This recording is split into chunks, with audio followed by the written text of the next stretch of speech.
रियासत में लॉकडाउन 31 मई तक रहेगा।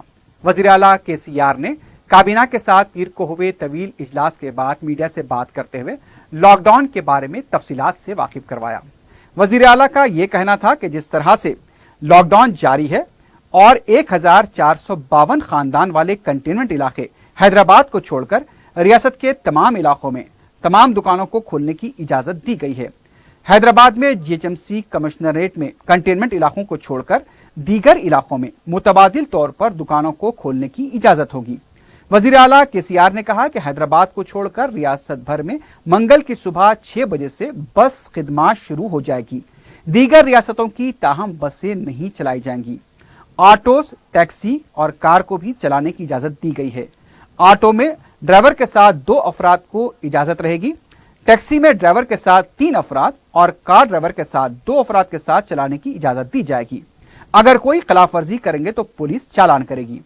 आरटीसी भी कोविड कवायद के मुताबिक चलाई जा रही है।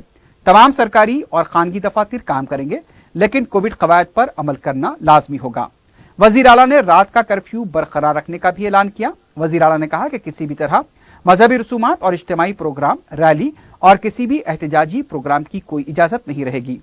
फंक्शन हॉल, बार, पब, स्विमिंग पूल, जिम और मेट्रो रेल बंद रहेंगे। केसीआर ने कहा कि मास्क लाजमी रहेगा। अगर कोई मास्क नहीं लगाएगा तो 1000 रुपए जुर्माना होगा। वजीर आला ने कहा कि अवाम गैर जरूरी बाहर न निकलें, वरना दोबारा मुकम्मल लॉकडाउन कर दिया जाएगा। अवाम अपने तौर पर समाजी फासले और शख्सी तौर पर सफाई का ख्याल रखें, हुकूमत के साथ ताउन करें। वजीर आला ने कहा कि 65 साल से ज्यादा उम्र वाले अफराद को घर से बाहर नहीं निकलना चाहिए। उसके साथ साथ वजीर आला केसीआर का यह भी कहना था कि ई कॉमर्स को यानी कि इजाजत रहेगी। ई कॉमर्स से मुराद जितने भी ई कॉमर्स के तहत आते हैं उन कंपनियों को काम करने की इजाजत रहेगी। इबादत गाहें जैसा कि बताया गया कि बंद रहेंगी, फंक्शन हॉल्स भी बंद रहेंगे।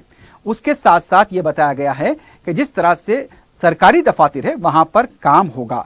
और इसके साथ साथ उनका यह भी कहना था कि हैदराबाद के अंदर ऑल्टरनेट बसेस यानी कि मुतबादिल तौर पर दुकानात खुलेंगी और बल्दिया की तरफ से इस सिलसिले में एक रहनुमाना खतूत वज़े किए जाएंगे। तो इस तरह से वज़ीर आला ने ऐलान कर दिया है कि लॉकडाउन 31 मई तक जारी रहेगा और किसी कदर लॉकडाउन के अंदर नरमी दी गई है, लेकिन हैदराबाद को छोड़कर दूसरे इलाकों के अंदर वहां पर नरमी ज्यादा दी गई है। हैदराबाद के अंदर जिस तरह से कहा गया है कि जीएचएमसी मुतबादिल दुकानात को खोलने के सिलसिले में जल्द रहनुमाना खतूत भी जारी कर देगा। दूसरी तरफ वजीर आला के चंद्रशेखर राव ने मरकजी हुकूमत की तरफ से ऐलान किए गए 20 लाख करोड़ रुपए के पैकेज पर भी नाराजगी जाहिर की। वजीर आला केसीआर का कहना था कि ये कोई पैकेज नहीं है। वो माफी के साथ कह सकते हैं कि मरकजी हुकूमत ने रियासतों के साथ सही बर्ताव नहीं किया है। वजीर आला केसीआर का यह भी कहना था कि हम चाहते हैं कि अवाम के हाथों में कैश आए, लेकिन मरकजी हुकूमत रियासतों के साथ भिखारियों की तरह का बर्ताव कर रही है। उनका यह भी कहना था कि जिस तरह से एफआरबीएम को लेकर लोन के लिए जो शराइत आयद की गई हैं वो भी मुनासिब नहीं है। तो इस तरह से वजीर आला केसीआर ने भी कांग्रेस के साथ साथ हाँ में हाँ मिलाते हुए यानी कि 20 लाख करोड़ रुपए के पैकेज पर सवाल उठाए हैं और कह दिया है कि मरकजी हुकूमत रियासतों के साथ भिखारियों जैसा बर्ताव कर रही है।